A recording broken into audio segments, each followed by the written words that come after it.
की बात है, जब सहारनपुर नाम के एक गांव में लोग बड़ी ही हंसी खुशी से रह रहे थे। सब कुछ बहुत ही अच्छा चल रहा था।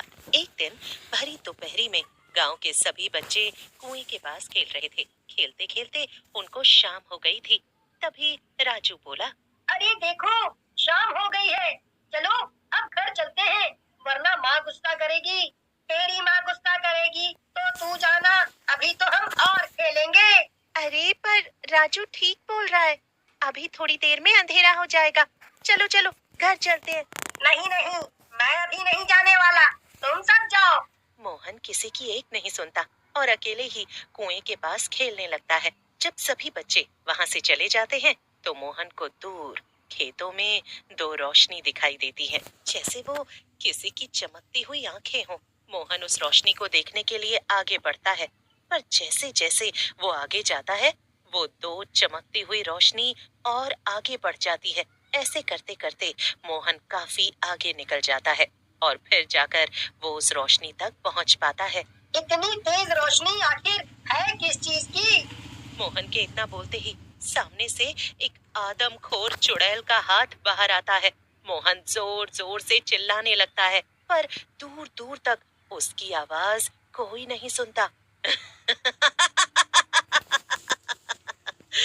कोई नहीं आएगा, कोई नहीं आएगा। मोहन को रात के अंधेरे में उस आदमखोर चुड़ैल का चेहरा ठीक से दिख नहीं पा रहा था। थोड़ी देर बाद जब वो चुड़ैल मोहन को एक खुले मैदान में एक खंडहर के अंदर लेकर जाती है तो वहाँ मोहन की नजर उस चुड़ैल के चेहरे पर पड़ती है। मोहन की हालत इतनी खराब हो जाती है कि उसके मुंह से आवाज ही नहीं निकलती। बड़ा ही मोटा ताजा है तू तो। हाँ? मजा आएगा, बहुत मजा आएगा। नहीं नहीं, मुझे मत मारना, मुझे जाने दो। माँ मेरा इंतजार कर रही होगी।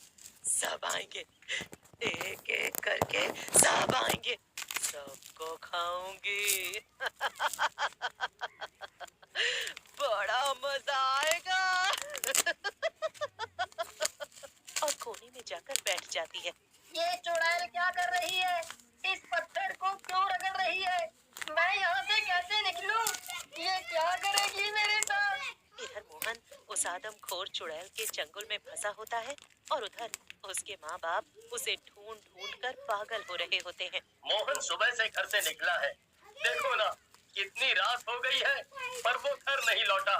हाय, मेरा मोहन, मेरा बच्चा, जाने कहाँ चला गया, अभी तक घर नहीं लौटा। अरे तो बाकी बच्चों से पूछो ना, जिनके साथ वो गया था। अरे काकी, मैं और ललिता ही तो थे उसके साथ। शाम होने लगी थी और हमने उसे बहुत बोला कि घर वापस चल, पर वो आने को राजी ही नहीं हुआ और हम पर ही गुस्सा करने लगा। अरे तो जहाँ तुम लोग खेल रहे थे वहाँ जाकर देखो ना। सबसे पहले वहीं जाकर देखा है, पर वो वहाँ नहीं था। मैंने खूब आवाज भी दी पर आवाज सुनकर हरिया और रामकिशन भी वहाँ आ जाते हैं और मोहन के बारे में जैसे ही उनको पता चलता है तो वो उसके बाबूजी के साथ उसी वक्त मोहन को ढूंढने निकल पड़ते हैं। वो मोहन को कुएं के आसपास ढूंढने लगते हैं और खेतों तक पहुंच जाते हैं। हे भगवान, वो ठीक तो है ना? कहीं उसे कोई भेड़िया तो नहीं ले गया? नहीं नहीं, ऐसा नहीं हो सकता। ऐसी बातें मत करो मोहन के बाबू, मोहन मिल जाएगा। सब लोग मोहन को पूरे गांव में ढूंढने लगते हैं, पर मोहन का कुछ पता नहीं चलता। राजू और ललिता मोहन के लिए बड़े दुखी होते हैं। अब राजू और ललिता दोनों ही कुएं के पास जाकर खेलने लगते हैं। थोड़ी देर में शाम हो जाती है। ललिता को अब काफी डर लगने लगता है। वो राजू से घर चलने के लिए बोलती है, पर राजू जाने के लिए तैयार नहीं होता। ललिता इतनी डरी हुई होती है कि वो राजू के बिना ही घर चल देती है और राजू इस इंतजार में होता है कि शायद उसे मोहन का कुछ पता चले। थोड़ी देर बाद राजू भी वहां से जाने ही लगता है कि तभी उसे एक अजीब सी आवाज आती है। तभी वहां रुक जाता है। ये कैसी अजीब सी? राजू आवाज का पीछा करते हुए खेत की तरफ बढ़ता है कि तभी वही आदमखोर चुड़ैल राजू को पकड़ लेती है। राजू जोर जोर से चिल्लाने लगता है, कोई नहीं आएगा, कोई नहीं आएगा। सबको सबको खाऊंगी, मोटी हो जाऊंगी।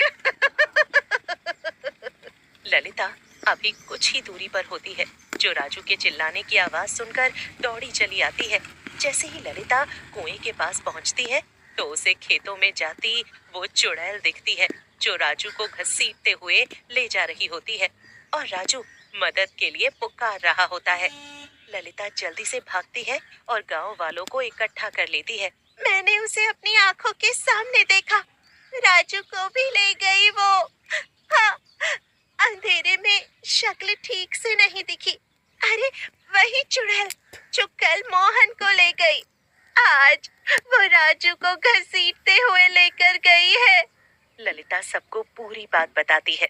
सब गांव वाले ये सुनकर एकदम हैरान रह जाते हैं। मोहन के माँ बाप को जैसे ही ये पता चलता है कि उनके बेटे को एक आदमखोर चुड़ैल ले गई है, तो उनका रो रो कर बुरा हाल हो जाता है। सब लोग उस आदमखोर चुड़ैल को लेकर बड़े परेशान होते हैं और अपने अपने बच्चों को घर में रहने को बोलते हैं। इधर चुड़ैल मोहन और राजू को उसी गुफा में कैद करके कोने में बैठी पत्थर को जमीन से रगड़ रही होती है।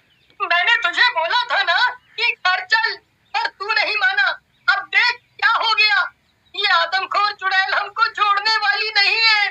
पता नहीं क्यों इस पत्थर को जमीन से रगड़ती रहती है। आखिर हमें क्यों कैद कर रखा है? मुझसे गलती हो गई। बस मैं एक बार यहाँ से निकल कर घर चला जाऊँ, फिर कभी रात को अकेले नहीं घूमूंगा। राजू और मोहन दोनों आपस में बातें कर ही रहे होते हैं कि तभी वो आदमखोर चुड़ैल मुस्कुराती हुई उनको देखती है। यहाँ से भागने के बारे में सोच रहे हो? हाँ? नहीं बचोगे, कोई नहीं बचेगा, सबको खा जाऊंगी। राजू और मोहन ये सुनकर रोने लगते हैं। चुड़ैल उस पत्थर को रगड़कर खूब पैना कर चुकी होती है। उसके बाद वो पत्थर को लेकर मोहन के पास आती है। चुड़ैल मोहन का हाथ खींचकर पत्थर से उसकी उंगली काट देती है। मोहन जोर से चिल्लाता है। ये तो बहुत तेज है, हाँ? तुम्हारा गोश्त आसानी से कट जाएगा। चुड़ैल मोहन की उंगली पकड़कर उसे चूसने लगती है। वो उसके खून का स्वाद ले रही होती है और मोहन दर्द से चिल्ला रहा होता है। बड़ा स्वाद, बड़ा मीठा। मजा आएगा, बहुत मजा आएगा। इतना कहकर वो चुड़ैल बड़ी खुश होकर वहां से चली जाती है। इधर मशाल लेकर गांव वाले दोनों बच्चों की तलाश में खेतों को पार कर लेते हैं और उस मैदान तक पहुंच जाते हैं जहां वो खंडहर था। खंडहर के बाहर वो चुड़ैल दरवाजे पर ही लेटी होती है, जिसे देखकर गांव वाले बहुत डर जाते हैं। सब लोग वापस आ जाते हैं और उस चुड़ैल के बारे में बाकी गांव वालों को बताते हैं। गांव वालों को ये समझ नहीं आ रहा होता कि आखिर वो उस चुड़ैल को कैसे पकड़े और कैसे राजू और मोहन को उससे बचाएं। वो रोज रात को बच्चों की तलाश में निकलती है, आज भी वो जरूर आएगी। अगर मैं रात को उस कुएं के पास जाऊं, तो वो मुझे भी पकड़ने आएगी। बस तभी उसको पकड़ा जा सकता है। अरे बेटी, ये तुम क्या बोल रही हो? ऐसा सोचना भी मत, समझी? पर माँ, और कोई तरीका नहीं। बड़ी मुश्किलों से ललिता की माँ ललिता को भेजने को राजी होती है। हर पल उसे अपनी बेटी को खोने का डर सता रहा होता है। धीरे धीरे ललिता चुड़ैल को कुएं के एकदम करीब ले आती है। अब ललिता चुड़ैल के एकदम सामने होती है। चुड़ैल हंसते हुए अपना हाथ ललिता को पकड़ने के लिए आगे बढ़ाती ही है कि तभी नीचे पड़ी रस्सी को हरिया और रामकिशन खींच देते हैं और चुड़ैल सीधा कुएं में जा गिरती है। चुड़ैल अंदर गहराई में गिर जाती है और चिल्ला रही होती है। गांव वाले उस कुएं को बंद कर देते हैं और जल्दी से जाकर मोहन और राजू को उस खंडहर से आजाद करवाते हैं।